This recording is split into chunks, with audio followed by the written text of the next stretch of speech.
And good morning, everybody. I'm Gene Valicenti. Midweek Wednesday. Alison will be joining us in just a second. She's attending to some assignments that she has to wrap up. But in the meantime, let's get right out to Jason Doris in the weather department because, Jason, it's kind of nice out there. It's sunny. But tonight, around, 1 a.m., the wind is going to pick up maybe 50-mile-an-hour gusts. So while it's nice, get whatever has to come in. Is that it? Yeah, that is right. If you have any of those holiday decorations, Gene, I know you're a big fan of Halloween. Your front lawn was just littered with all that stuff, I bet.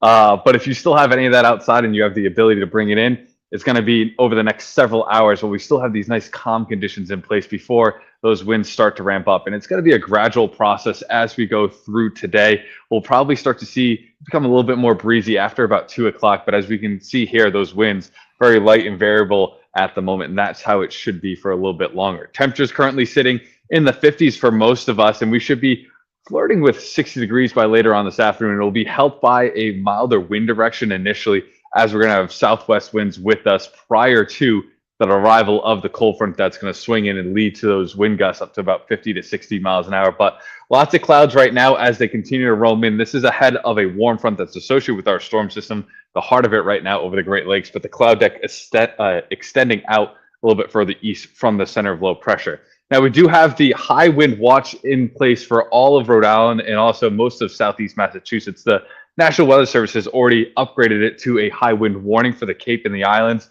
and that's more of a procedural thing. Likely going to see Rhode Island along with Bristol County, Plymouth County, all included in that high wind warning as we get going a little bit later on today. So that's something to watch out for. You'll probably get the notification on your phone. But lots of clouds today. Temperature is going to be in the upper 50s. And then notice the arrival of the cold front right around midnight. That's when we're expecting some of the strongest winds. So as we kind of time things out, initially, we'll have that warm front lifting through. That will open us up to that southwest wind. Could be gusting by about 4 o'clock, maybe 35 to 40 miles an hour. But it's going to be after dark as we get closer to midnight. We can see 11 o'clock here starting to gust 45 to 55. A little bit higher with some 60-plus mile-an-hour gusts along the islands and the Cape. And then during the early morning hours on Thursday, that's when we're going to see some of the strongest wind gusts associated with this storm system, where the Cape of the Islands, 60-plus, and then most of mainland Rhode Island and also southeast Mass is going to be between 50 and 60 miles an hour before those winds start to subside as we go through Thursday. Still going to be windy by the afternoon, but not quite as gusty. But this is basically what we're expecting, a widespread 50 to 60 miles an hour. The one thing that is working in our favor, Gene, is a lot of the leaves are being blown off the trees during these winds, which will kind of limit the amount of limbs that could be falling down and also limiting our risk for any localized power outages. But still, with those wind gusts, you can't rule anything out. No, I think I go in my house another 3 weeks till Thanksgiving is when I start to see the leaves really die down. All right, NBC 10's Alison Bologna is with us. Good morning, Alison. Hey, Gene, how are you? Nice to have you. You're home and I'm home too, but we could do this remotely. Jason, thanks. We'll catch you a little later on the broadcasts. Yep. All right. In the meantime, Alison, the big story today is down in New York City. Zoran Mamdani. Now, it's important. It's M. The M comes before N in the dictionary, the alphabet, and in his name. It's Mamdani. He is a 33-year-old Democratic socialist. A lot of people debating what's the difference between socialist and Democrat socialist, whatever it is. He's 33 years old. He's never really held a real job other than the state assemblyman. He missed half his votes. There's a lot of concern about his experience running the capital of capitalism, the biggest country, the biggest city in America. Some would argue the greatest city in the country, in the world, is turned over to him. Now, on the flip side, the people who voted with him say, yeah, that's right. We need new ideas. We need fresh voices, and he's the guy who's going to make it more affordable. Your thoughts on this, Alison? I thought Cuomo was going to pull it out, but he didn't. You really did? I didn't think he would. No. I didn't think Cuomo would. This was a grassroots organization when he pulled everybody together, and I think this was really interesting when it comes to how he was strong against Donald Trump, too. It was a big night for Democrats, not just in New York City, but across the country, but not necessarily unexpected at the same time. I don't know. He went to Bowdoin College. He does call himself a socialist Democrat. Democratic socialist. Right. Yep. So Trump is calling him a communist. Others are calling him a communist. Yeah. So we'll see. I don't know how he's going to pay for all these programs. I think that's what a lot of us are thinking about. Government run grocery stores, free rides. He's claiming, the buses are terrible as it is. He's going to make them faster and free. I don't know. We'll see. Well, He's going to have to follow through on a lot of promises. Well, he's going to have to raise taxes, and to do that in New York, you need the permission of Albany. Already, Governor Hochul says we're not raising taxes. She's in a tight race herself. So he wants city-run supermarkets, cheaper prices. He wants free buses. He wants rent stable, controlled, but free it's like rent. super rent control. I mean, there's already some rent control in the city, but this is like a whole nother level. And he wants free childcare, which would cost $6 billion. Now, you lived in New York, okay? Correct? Where, down in the Village years ago? Yeah, I lived in the Village. Okay. Yep. This is how rent control works. You see that building behind him there? That's a pre-war building. And I don't know how many units there might be in there, but one unit might be rent controlled, maybe two. That means that person in a building that's getting $6,000 for a three-room apartment, that person is paying $1,200. Right. And what do the landlords do? Well, they jack the rent up on everybody else to make up for the $3,800 loss they're sustaining with him. It's just a $4,800 loss, depending on how much they're paying. Gene, that's rent control. I know those buildings, Allison, because I've been in them. Let me tell you, I did not have a rent controlled apartment. Although, ready for this? I was on Thompson and Bleecker Street, which was a great location when I was working for NBC News, because I would literally just go a couple of blocks, jump on the subway, and I was in the basement of 30 Rock, boom, up to my office at Dateline. It was great. I paid, take a guess, it was a very small 5-floor walk up, 1 bedroom. 5-floor walk up. Okay. Apartment 5 CN. Yes. Yeah. Very small, like very, I could not fit a couch in the living room. The bed, I had like a twin bed that barely fit in. When you opened the closet door, it wasn't great, but I was not in a studio. It was my own. What do you think I was paying back in 1998? $3,000. $1,000. Oh, okay. Well, I could tell you what you described is about $5,500 today. Easy. And you're not where you were. Okay, you're going to be over in Alphabet City. Now, Dan, go ahead and roll that video again and freeze it so we could see those apartments that we're talking about. Those are the original pre-war apartments, by the way. They're the same buildings. Landlords come in, scoop them up, and they rip the sheetrock off, and they expose the brick, and the kids go crazy for this. They graduate college. They all want to be done. I've been through this. I know how this works. And this doesn't even account for broker fees. Right. Oh, that's right. First month, first, last, the broker fee. Your father has to sign the guarantee. Yeah. Right. You got to make like 80 times the rent. It's really something. But when you see these buildings, those are the original. Those used to be, like in the movies, black and white. Now freeze that right there. Okay, that's a pre-war. I don't know where that is, but it's typical of Lower Manhattan, Alphabet City, even parts of Greenwich Village. Some Little Italy looks like that. Some of those apartments, 1 or 2 in that size building might be rent control, but everybody else is paying full market rate, and it could be $5,000-$6,000. And you go like this, you touch the walls. But the thing with rent control is the landlord's not losing money; he's jacking the rent up on everybody else that he can to make up for the apartment that's rent control. So rent control is a funny word, because if you compare it to what we're doing in Rhode Island with affordable housing, it's kind of the same thing, except there's income certification that goes along with it. So an example would be a building may have, let's say, a lot of the new buildings that are going up, maybe 20%. Most of it's market rate units, whatever the market rate is demanding for X number of units. And then let's say 20% of the units are affordable housing units. They're considered to be affordable housing units based on 2 things. One, they're deed restricted for usually 30 years. So essentially there's a lien on the building if you want to go sell it. And 2, they're income certified, meaning certain people have to qualify for the apartments. They have to go through a third party to prove that they don't go over a certain threshold. And then they qualify for the apartments. But in affordable housing, landlords can move up the rent. They can do it year to year, but they have to do it based upon HUD controls and whatever average medium income you're working with based upon the deal that was brokered to build the building.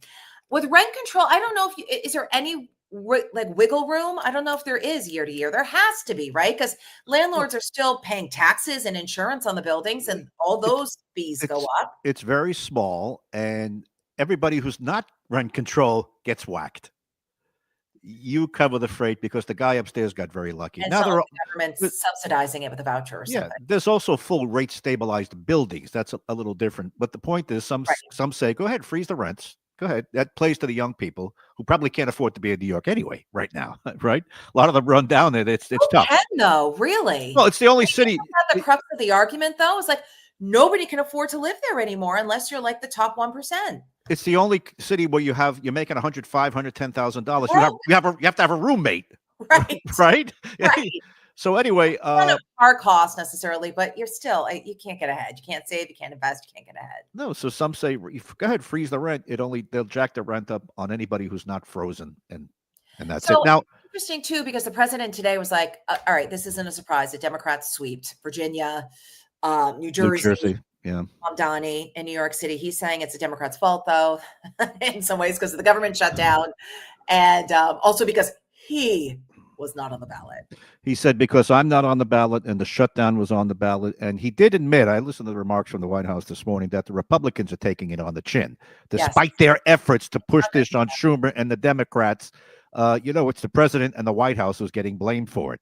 So it's not helping him. Now, in defense of the White House, you're right. It was New Jersey, it was Virginia, it was New York City. Blue states, they went blue. Right, yeah. Right. So yeah.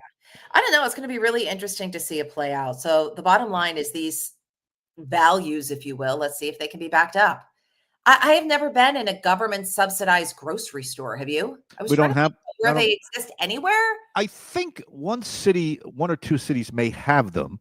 They're compared to the supermarkets in Russia and Cuba. I'm not sure what that looks like, and I'm not sure that the regular supermarket owners and bodega owners are going to go for this. The bodega owners, they came out against it. That's not necessarily fair to the mom and pop shops or Right. those shops owned by immigrants, and they put their life savings into starting a business and a new life in this country.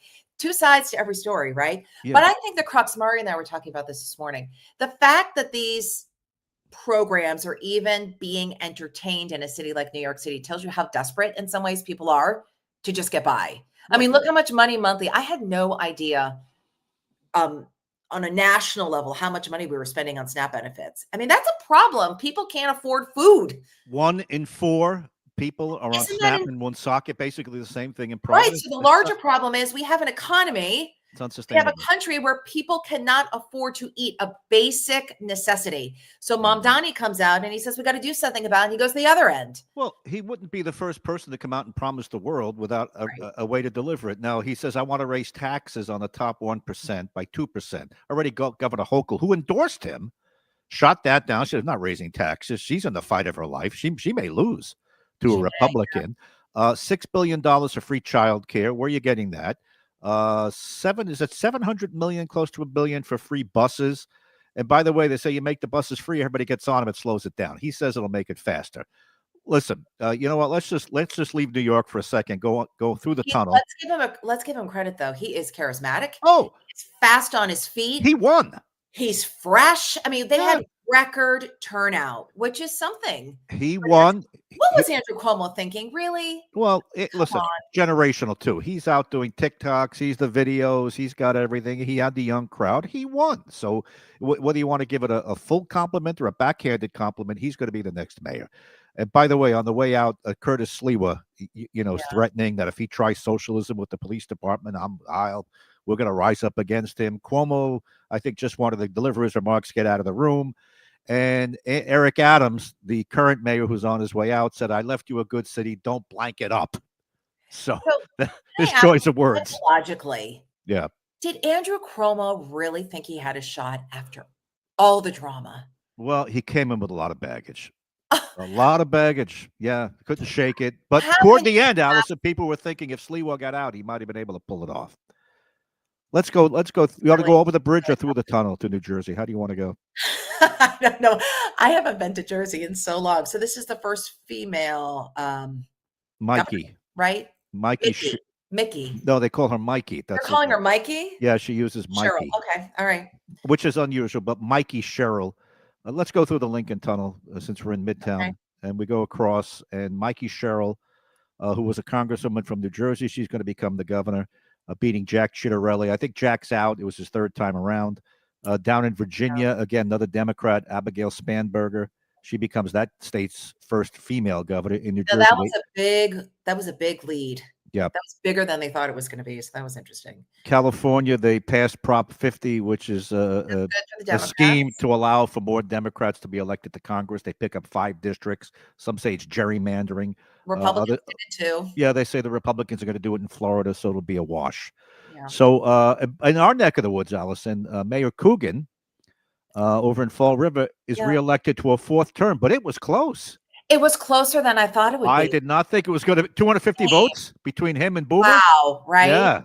That was really interesting. So he's got another shot, I think. 2-year terms there in Fall River. So it'll be interesting to see if Amaral comes out again and runs again. That'll be interesting to see. I don't know what I mean. Listen, he won. A win is a win. About 2 points, I think, or 250 votes. Wow. I don't know if it was just the aftermath of the fire that may have Maybe. knocked Coogan down in some people's eyes. The deals with the union, the right of way. I don't know. Whatever it was. And so I thought it would have been a larger lead. I did not expect that. Wild. I got to tell you, Sean O'Connell too. Really? Well, that's another one. I mean, listen, Is it just because she's an incumbent? It was domestic violence. She slapped her husband. It was right. Video was pretty bad. Yeah, and all of it. She asked for privacy. Right. But apparently, she still has an appetite to be a public Meghan person. Yeah. Sounds like Meghan Markle and Prince Harry. I want to be private, but I want to run again for office. So anyway, she's back in Taunton. Yeah, I've actually never met her in all my years at Channel 10. I had her in for a debate, I believe. I don't know. But so the debate you had between the Fall River candidates, that was fiery. Oh, it was a very. That's the second time we've had a fiery debate. In Fall River, the politics is tough. I thought that I'll be honest with you. I thought Coogan was going to clean Boomer's clock. I did too. I really did. I did not expect it to be that. However, that was close. That was close. Amaral should run again. He's a Republican. That's what he only has 2 years. It's not 4. So yeah, he's a Republican in Fall River. Interesting. Now, did Mayor Brett Smiley or any of our local delegation come out at all and speak about Mamdani? We're only 3 hours north of New York. It's kind of interesting, like midterm, if you will. I haven't heard anything in any way. I don't remember. David Morales, who was running against Smiley in the Democrat primary, he fashioned himself after Mamdani. He's not running away from him. And he's really good on social media. Yeah, he's video every day. And so if you want a little taste of this, well, that's your guy. What I'm saying, right? Now, here we are again. With Coogan, I never saw that coming. A 250 vote margin, that's it. So who knows? I mean, I think Smiley's pretty safe, but, the way the world is today, I don't know.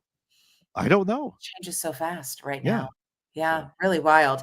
All right. So we're going to keep our eyes on all of this, and we'll who do you have on 10 News Conference this weekend? I got to ask Dan. Who have we booked this week? Are we doing a reporter roundtable? No, this week, Gene, we have another candidate for Attorney General coming in. Oh, okay. Which one is that? Is that Hoffman? Race. Is it Hoffman? This is Hoffman, yes. Okay, Hoffman is endorsed by Nerona, who is outgoing. Last week we had Representative Knight. Jason Knight. Now, Jason Knight is a state rep. He was the author of the gun bill. He has been called progressive. Right. Of course, they all reject this progressive label. Oh, don't call me that. But you know what? At one point, I thought he might be the most progressive of the bunch that's running in the Democrat primary. That may turn out not to be true, because there may be some others who might be further to the left than him. But we'll find out this week when we have our second candidate in. Back to Mamdani, he does not really call himself a progressive. He calls himself a socialist, but he's against defunding the police now. He came out for it. Do you think that's true? Or do you think he's going to... First of all, he's showing us he's a pretty quick learner. 5 years ago, he tweeted defund the police. On MSNBC the other day, he said, "Oh, I disavow that tweet. Right. I'm running to unify people." So whatever it is, Alison, he's a guy who ran a staff of 5. Okay, he is now in charge of a 33,000 member police department. I just think of that. That's like warp speed. That's like going from here to here and not to mention the fire department and the other tens of thousands of workers. Mm-hmm. So he is disavowing that tweet. He said, no, that was a mistake. I have to, I think he said, I have to be more careful with the way I tweet. He also put out when Trump endorsed Cuomo, he said, way to go with that endorsement or something. He knows how to fire back for sure, which is basically what politics has become these days, right? Oh my gosh. Yep. All right, let's go to the Supreme Court now. And President Trump saying the tariff policy is legal, but we'll see, right? Big case. The Supreme Huge. Court is going to determine the constitutionality, the legality of the Trump tariffs, billions of dollars. The White House was asked yesterday, press secretary was asked, do you have a plan? If this goes against you, are you going to refund the money? Is it somewhere sitting in the bank? Are we going to give back billions of dollars to China and the other countries? The White House said there is a plan, but we don't think we're going to have to execute it. We're confident of prevailing in the Supreme Court. The president was going to go to the court himself and sit in the gallery. But he's giving a speech somewhere instead right now. Yeah. Right? Instead, he said, no, I've got to give a speech. I'm going to send my Treasury Secretary, Valicenti, will be in the court today listening to this. So that should be interesting. Yeah, I'm fascinated by this. Yep. All right, let's talk travel. Do you have any flights booked anytime soon? I'm going away in December out of the country. I'm going away in December, mid-December too. And I do have flights booked. I've got to go to a wedding in Florida and then continue on. I do. All right. So let's see if the government's going to open up again, because air travel may be stopped altogether within the next week. I mean, it's day 36. It now marks the longest government shutdown in U.S. history. I think that's where people are really going to feel it, outside of those who receive SNAP benefits and those who've been furloughed. Now we're talking about travel. Literally, parts of airports and flights are going to be grounded. I heard that yesterday. Yeah, the Secretary of Transportation says, he said if it goes on another week, that they're going to close off airspace. Yes, which means you can't fly. Well, would they keep certain routes open? I assume it's Rhode Island to Florida is going to stay open. That's like, Who the cash knows, king. though, Gene, nowadays? Who knows? Yeah, so this is huge. What do you think is going to happen? Are we well, I don't.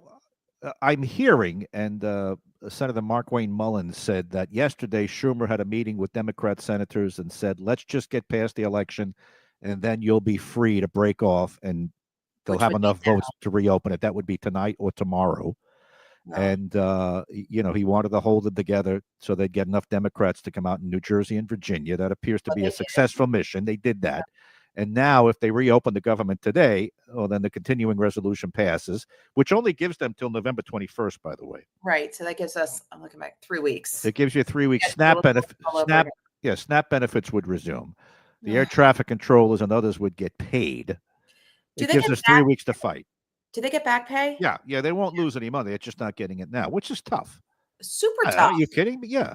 With everything going through the roof with inflation? Yeah, for sure. Okay, you know how remember how we talked about Suzanne Summers and her hologram coming back? So now, I'm sure you guys talked about this on the radio this morning. I didn't tune in until about 8:30 with you guys this morning. But before that, did you talk about the Tom Brady cloned dog? I know the story. We didn't get to it, but Tom Brady, that dog that he has now is a clone of a dog that passed away. Just change the name. It's so weird. I didn't even know that we have that technology to do this now. And he's got an interest in the company. Supposedly did it. He has an interest in the company that does this. He has an interest in everything. Yes, that's typical Tom Brady, right? I don't know. I guess they just pulled some blood. They used the DNA from the blood. It looks like the same dog. If you follow Tom Brady, it looks like his past dog, but it's the same dog, personality, memories probably don't transfer, right? I'm sorry. I love my dogs. Betty's right over here. Basil's over there, but they're one of a kind. Yeah. When they go, they go. I don't know. This is this makes me super uncomfortable. It's a duplicate. I remember cloning from years ago. We could take a cell and we could replicate the organism it came from. Hence, that is a dog created from the previous dog in the same image and likeness. The company is called Colossal. He is a big investor in it. Yeah. It uses, quote, non-invasive, whatever that means, cloning technology. I think it was just blood drawn from one dog, and then somehow something was pulled out of that, the DNA, and put into, I don't know, it's like a petri dish, and then they whip it up. I don't know. It's crazy. Between AI and this, it's just too much. Well, if we could do it with the dogs, how far until we do it with humans? I mean, well, you can make the argument.